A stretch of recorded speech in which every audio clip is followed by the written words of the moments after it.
Hi and welcome to the statistics and probability for data science and machine learning. मैं हूं Fahd Hussain और इस session पे हम स्टार्ट करेंगे जेड टेस्ट को। जिस तरह हमने प्रीवियस सेशन पे जाना था कि parametric and non parametric testing क्या है, और साथ ही साथ हमने वो पैरामेट्रिक टेस्टिंग को भी देख लिया था इन ब्रीफ कि कौन कौन से हम पैरामेट्रिक टेस्ट को अपकमिंग सेशन पे डिस्कस करने वाले हैं। तो इस सेशन पे हम जेड टेस्ट को समझेंगे कि जेड टेस्ट क्या है, और जेड टेस्ट के मोर देन 2 और 1 वीडियोस हो सकती हैं कि हम जेड टेस्ट के डिफरेंट टाइप्स को सेपरेटली वीडियोस के साथ कवर अप करेंगे। As a video further start करने से पहले बताते चलूँ कि प्रीवियसली इससे रिलेटेड जितनी वीडियो हैं वो बड़ी इंपॉर्टेंट है, जहाँ पर हम स्टैट से रिलेटेड प्रॉब्लम्स को डिस्कस कर रहे हैं जो मशीन लर्निंग डीप लर्निंग के लिए इंपॉर्टेंट है। तो आप फाद हुसैन CS से मुझे यूट्यूब पर सर्च करने के बाद मेरे चैनल पर आएंगे, उस पर क्लिक करने के बाद आप इसके प्लेलिस्ट पर जाओगे, जहाँ पर डिफरेंट डिसिप्लिन की वीडियो भी सेपरेट प्लेलिस्ट के साथ मौजूद है। विद ईज़ आप इन्हें वॉच कर सकते हैं।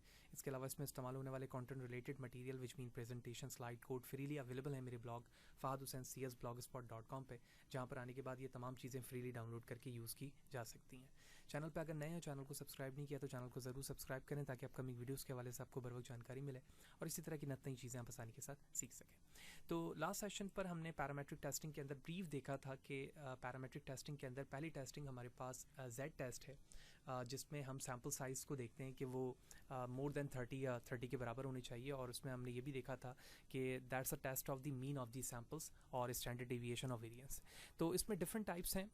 इसमें 1 सैम्पल जेड टेस्ट हो सकता है, और इसी तरह से 2 सैम्पल जेड टेस्ट हो सकते हैं। इसी तरह से सिग्निफिकेंस ऑफ एट्रीब्यूट्स के टेस्ट होते हैं। तो इस सेशन पे टारगेट हमारा ये होगा कि हम 1 सैम्पल टेस्ट को समझ सकें और 2 सैम्पल जेड टेस्ट को विद एग्जांपल समझ सकें। तो सबसे पहले हम समझते हैं कि 1 सैम्पल जेड टेस्ट है क्या और किन सिनेरियोज पर हमें किस तरह से यूज़ करना होता है। So the first thing, a one sample Z test is used to check if there is a difference between a sample mean and the population mean, which means the Z test to check it out the difference between a sample mean and the population mean when the population standard deviation is known।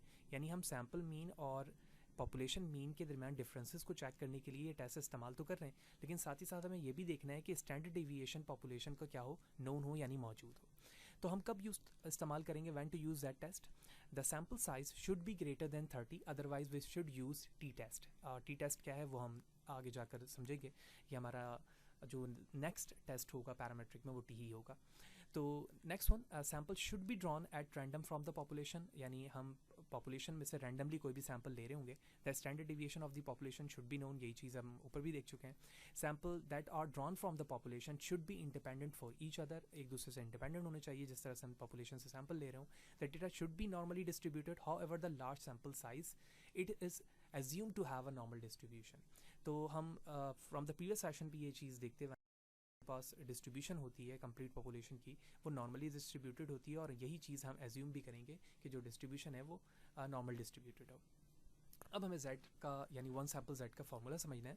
तो the sample Z is for 1 sample is equal to mean minus mean. तो जो हमारे sample का mean है और ये हमारे population का मीन है, इन दोनों का difference divide by standard deviation divide by square root of the count of the sample. और अगर आप इस पार्ट को देखें जो कि डेनोमिनेटर में मौजूद है, तो ये हमारा स्टैंडर्ड एरर को रिप्रेजेंट करता है। ठीक है, स्टैंडर्ड एरर क्या है, ये सारी चीज़ें हम प्रीवियस सेशन पर लाइन टू लाइन चीज़ों को डिस्कस करते हुए आए हैं। और अगर आप प्रीवियसली तमाम वीडियोस को वॉच कर रहे हैं तो हर एक सेशन आपको बड़े आसानी से समझ में आएगा, क्योंकि हर वो कीवर्ड्स जो इंपॉर्टेंट टर्म्स होते हैं वो मैं लाइन टू लाइन डिस्कस कर रहा होता हूँ ताकि हर चीज़ को समझना हमारे लिए आसान हो। तो ये सिंपल फार्मूला था, इसके ज़रिए से हम 1 सैम्पल का Z टेस्ट मालूम करते हैं।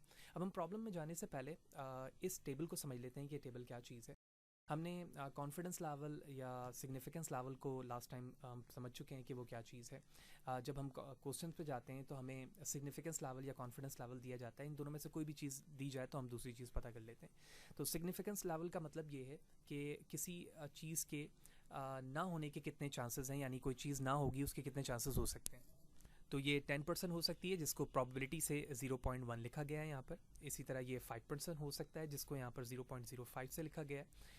0.01 का मतलब है 1%, और 0.1% का मतलब ये है कि 0.001 इन प्रोबेबिलिटी। तो जब हमें सिग्निफिकेंस वैल्यू दिया जाता है तो हम कॉन्फिडेंस लेवल उसी के ज़रिए से मालूम कर लेते हैं। जब ये 10 है तो इसका मतलब है कि 90 हमारे पास कॉन्फिडेंस लेवल होगा, 95 यहाँ पर 5 की जगह होगा, 99 एंड 99.9 होगा। जब आप टेस्टिंग कर रहे होते हैं तो हमने 1 tail test and 2 tail test के हवाले से भी पढ़ा हुआ है। तो जिस तरह के प्रॉब्लम्स आपके पास मौजूद होते हैं, बेस्ड ऑन द प्रॉब्लम हम ये देखते हैं कि जो टेस्टिंग यूज़ की जाए होगी या वन टेल टेस्ट होगी। तो टू टेल टेस्ट का मतलब ये होता है कि हम दोनों तरफ सिग्निफिकेंस वैल्यूज़ को यानी रिजेक्शन वैल्यूज़ को यहाँ पर देख रहे होते हैं, और वन टेल का मतलब ये है कि ओनली वन साइड, वो राइट हैंड साइड हो सकती है और या फिर लेफ्ट हैंड साइड हो सकती है based on the greater than less than value. और जब हमारे पास नॉट इक्वल का साइन होता है नल हाइपोथेसिस या अल्टरनेटिव हाइपोथेसिस के अंदर, वहाँ पर हम टू टेल को प्रेफर कर रहे होते हैं। तो ये जो टू टेल्स की यहाँ पर वैल्यूज़ मौजूद है, ये वैल्यूज़ किस तरह से आएगी, तो हम अपकमिंग सेशन पे ये सारी चीज़ें पढ़ेंगे कि ये तमाम जो वैल्यूज़ यहाँ पर मौजूद है ये किस तरह से आई है, जब हम confidence level and confidence interval को समझ रहे होंगे। लेकिन इस लेवल तक हमें ये समझना है कि ये तमाम वैल्यूज़ हमें नॉर्मली क्वेश्चंस में दी जाती हैं based on the significance values, कि सिग्निफिकेंस लेवल हमारा क्या है, तो उसमें टू टेल की वैल्यूज़ क्या होगी और वन टेल पर उसे किस तरह से इस्तेमाल किया जा रहा होगा। तो इस टू टेल का मतलब ये है कि बोथ साइड हमारी जो रिजेक्शन वैल्यूज़ होंगी वो ये इस्तेमाल की जाएगी कैलकुलेटेड और टैबुलेटेड वैल्यूज़ के दरमियान, और अगर वन टेल होगी तो हम ये वैल्यूज़ ले रहे होंगे। तो होपफुली ये चीज़ें आपको यहाँ पर समझ में आ गई होंगी। अब हम जहाँ पर इन्हीं प्रॉब्लम्स और इन्हीं टेबल्स को हम यूज़ करेंगे। तो Z table for one sample, the first question is a school principal claimed that the student in his school are above average intelligence. A random sample of the 30 student of IQ score has a mean of the square 112.5. The mean population IQ is 100 with standard deviation is 15. Is there sufficient evidence to support the principal's claim? तो school claim इनके मुताबिक जो average intelligence है school students में, उनमें हमने 30 students का IQ score लिया जिसकी मीन स्कोर वैल्यू जो है 112.5 है। यानी यहाँ पर जो एक्स है, मीन जो सैम्पल है उसका काउंट 30 है और उसकी मीन वैल्यू 112.5 है, जबकि द मीन पॉपुलेशन वैल्यूज़ जो है वो 100 है और उसकी स्टैंडर्ड डिविएशन यहाँ पर 15 मौजूद है। तो इस बेस पर हमें ये बताना है कि ये क्या सफिशेंट है एविडेंस प्रिंसिपल्स के क्लेम के मुताबिक। तो इस बेस पर सबसे पहले तो हम नल हाइपोथेसिस और अल्टरनेटिव हाइपोथेसिस करेंगे। तो हमारे पास नल हाइपोथेसिस ये है कि जो हमने पॉपुलेशन की मीन डिसाइड की है वैल्यूज़ यहाँ पर वो 100 की है, यानी जिसको हम स्टूडेंट की आईक्यू लेवल एवरेज कह रहे हैं वो 100 है। और क्लेम के मुताबिक जो इसका अल्टरनेटिव बनेगा वो ये है कि हम क्लेम के मुताबिक ये डिसाइड कर रहे हैं कि ये ग्रेटर देन 100 होना चाहिए। ठीक है, ये लेस देन 100 भी हो सकता है और इक्वल टू भी 100 हो सकता है। ये बेस करेगा आपके प्रॉब्लम पे कि प्रॉब्लम में क्या चीज़ें पूछी जा रही हैं। तो यहाँ से देखते ही मुझे ये बात समझ में आ गई कि हम यहाँ पर वन टेल को प्रेफर करेंगे क्योंकि ये नॉट इक्वल के साइन के साथ नहीं है। तो गिवन क्वेश्चंस में जो जो चीज़ें मौजूद थी, पॉपुलेशन मीन मौजूद था जो 100 है हमारे पास, स्टैंडर्ड डिविएशन मौजूद है पॉपुलेशन का, सैम्पल साइज़ 30 अपने स्टार्टिंग पे जिक्र किया और इसका मीन मौजूद है। इस बेस पर हमारे पास ये फार्मूला मौजूद है। इन तमाम फार्मूलेस की जो वैल्यूज़ थी वहाँ पुट किया, एक्स मीन की जगह 112.5, जो मीन था पॉपुलेशन का वो 100, स्टैंडर्ड एरर के लिए हमने स्टैंडर्ड डिविएशन को total count of the sample 30 से डिवाइड किया और इस बेस पर सिंप्लीफाई करने के बाद वैल्यूज़ जो आई वो हमारे पास आई 4.56। इस 4.56 को हम देख रहे हैं कि ये ग्रेटर दैन है 1.65 से। अच्छा, ये यहाँ पर क्या चेक किया जा रहा है, सबसे पहले तो हमें 1645 को देखना है कि ये वैल्यूज़ कहाँ से आई।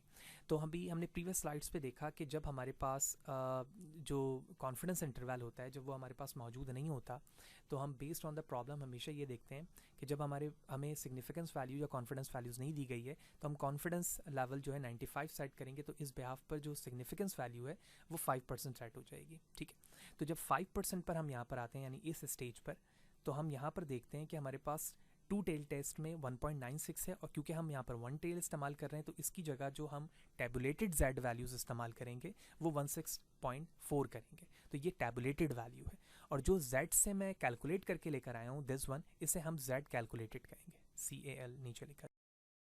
तो और जो ये वैल्यूज़ हमें यहाँ पर मिल रही है 1.645, ये टैबुलेटेड Z टेबल है। इस बेस पर जब मैंने ये चेक किया कि 4.56 इज़ ग्रेटर देन 1.65, जी हाँ ऐसा है, तो मैं ये कहूँगा कि at 5 level of significance we reject the null hypothesis. ठीक है, इस बेस पर हम अपने नल हाइपोथेसिस को क्या करेंगे, रिजेक्ट करेंगे। और अगर ये ऐसा अल्टरनेटिव होता यानी ये छोटी वैल्यूज़ आ रही होती तो हम उसे एक्सेप्ट कर रहे होते हैं।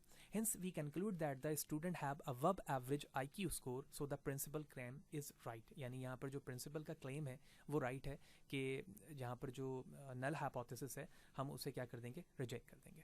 तो that's all about a simple way कि वन सैम्पल टेस्ट क्या है, उसका फार्मूला क्या है और हम उसे किस तरह से फार्मूले पे यूज़ करके अपने राइट आंसर्स की तरफ जा रहे होते हैं।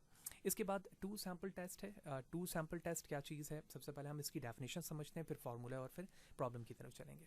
तो two sample Z test for mean, ठीक है, जिस तरह हमने वन सैम्पल वो भी मीन के लिए था, और सेकंड में 2 सैम्पल जेड टेस्ट भी किसके लिए, मीन के लिए. So that is used to determine if the mean of two population are equal. So that is a very important term कि हम उस वक्त इसे इस्तेमाल कर रहे हैं या इस्तेमाल किया जा रहा है कि mean of the two population are equal. Also, the test is used when the population standard deviation is known. तो जब हमें पॉपुलेशन के स्टैंडर्ड डिविएशन का पता होगा हम उसी वक्त इस्तेमाल करेंगे, और इस्तेमाल हम किस वक्त कर रहे हैं, जब हमें mean of the two standard deviation mean of the two population जो है वो इक्वल आ रही हो. रियल वर्ल्ड में डिफरेंट एग्जांपल हो सकती हैं जहाँ पर हम 2 सैम्पल जेड टेस्ट को इस्तेमाल कर रहे होंगे. ठीक है, क्या क्या हो सकती हैं, comparing the performance of the student in 2 different classes, comparing the average salaries of men and women in a company, comparing the performance of the employees in 2 different departments, similarly average IQ score of the 2 groups of the people, determining if there is a significant difference in the amount of the rainfall between 2 cities, investigating whether the man daily energy intake of men and women are different. तो ये कुछ real life scenarios हो सकती हैं जहाँ पर हम 2 sample Z test को इस्तेमाल कर सकते हैं. And now the formula. तो फार्मूला किस तरह से डिफाइन हो रहा है, हमें क्योंकि ये 2 सैम्पल जेड पर है तो हमारे पास 2 तरह के सैम्पल्स की मीन वैल्यूज़ भी होंगी. तो हम सैम्पल 1 को सैम्पल 2 के मीन से सब्ट्रैक्ट कर रहे होंगे, और उसके बाद जो भी ओवरऑल वैल्यूज़ हैं वो पॉपुलेशन के मीन 1 से मीन 2 के सब्ट्रैक्शन के बाद सब्ट्रैक्शन की जाएगी. और ये डिवाइड वैल्यूज़ होगी स्टैंडर्ड डिविएशन या वेरिएंस ऑफ फर्स्ट सैम्पल या population 1 plus variance of the population 2, और हर एक को हम डिवाइड कर रहे होंगे total count of the sample से, जो सैम्पल का हमारा काउंट होगा, यानी फर्स्ट सैम्पल का टोटल काउंट और सेकंड सैम्पल के काउंट के साथ. तो ये ओवरऑल हमारा फार्मूला था जो कि हम 2 सैम्पल्स के लिए इस्तेमाल कर रहे होंगे. अब हम एक प्रॉब्लम देखते हैं जहाँ पर इस सैम्पल्स को हम इस्तेमाल करके देखेंगे कि 2 सैम्पल्स का के क्वेश्चन किस तरह से हो सकते हैं और हम उससे किस कर रहे होते हैं. So here it is, A school science teacher claim that a student in his section will score higher marks than those in his colleague section. The mean science score are the 60 student in his section is 22.1.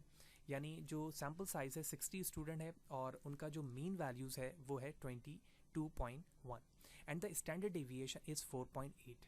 The mean science score for 40 of the colleague science section, यहाँ पर जो दूसरा sample है उसमें 40 count है और उनकी जो मीन वैल्यू है वो 88.8 है, जबकि सेकंड वाले तमाम ग्रुप्स की वैल्यूज़ का स्टैंडर्ड डेविएशन 8.1 है.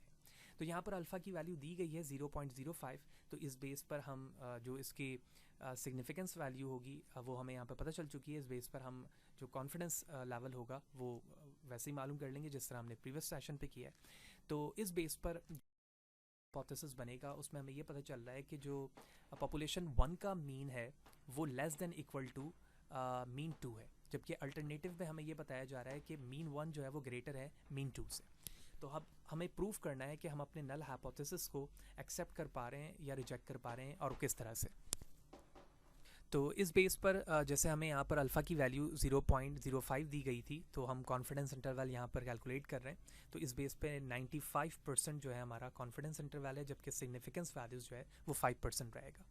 तो हमें क्या सेलेक्ट करना है, select appropriate statistics since the claim is students score higher marks than the colleague section, it is a right tail test. इस बेस पर हमें यहाँ पर पता चल गया कि हम एक राइट टेल टेस्ट इस्तेमाल कर रहे हैं क्योंकि ये ग्रेटर देन है, और अगर लेस देन होता तो लेफ्ट, और अगर नॉट इक्वल के साइन के साथ ही होता तो यहाँ पर हम क्या इस्तेमाल कर रहे होते, बोथ साइड हम इस्तेमाल कर रहे होते जिसे हम 2 टेल टेस्ट कहते हैं. So all the values are here. Now I am going to put all values into x1 minus x2. तो x1 की वैल्यूज़ जो हमारे पास मौजूद थी वो 22.2 थी, वो हमने पुट किया, जबकि x2 वैल्यूज़ जो है 18.8 है. पॉपुलेशन मीन के बेस पर ही हम अपने सैम्पल को यूज़ कर रहे हैं, तो दोनों की वैल्यूज़ हम एज्यूम अभी 0 ही करेंगे. तो हमने 0 को 0 से सब्ट्रैक्ट किया तो 0 वैल्यूज़ आ गई. नीचे जो वैल्यूज़ मौजूद थी हमने उन वैल्यूज़ का स्क्वायर यहाँ पे लिखा क्योंकि वो स्टैंडर्ड डिविएशन के फॉर्म पे मौजूद था और स्क्वायर से उसे वेरिएंस बनाया जा रहा है. तो हमने स्क्वायर की वैल्यूज़ लिखी और सैम्पल का जो काउंट था वो हमने लिखा. इस बेस पर जब वैल्यूज़ कैलकुलेट हुई तो वो 22.32 वैल्यू आई. तो इस बेस पर मैं ये कह सकता हूँ कि इस वक्त जो z की यहाँ पर वैल्यू आई है वो z जो है वो कैलकुलेटेड वैल्यू है, जबकि इस बेस पर यहाँ जो वैल्यूज़ लिखी गई है, look at the 0.95 in z table, ठीक है, तो वो 16.45 आई है जिसे हम z टैबुलेटेड या z क्रिटिकल वैल्यू भी कहते हैं. ठीक है, तो मैं यहाँ पे शॉर्ट पे TBL या फिर आप इसे क्रिटिकल वैल्यू भी कह सकते हैं. तो इस बेस पर जब हमारे पास 2.32 और टेबुलेटेड 1.64 के बिहाफ पर ये वैल्यूज आई है, तो we can say that comparing z calculated to z critical in hypothesis testing, a critical value is a point on the z distribution compares to the test statistics to determine whether to reject the null hypothesis.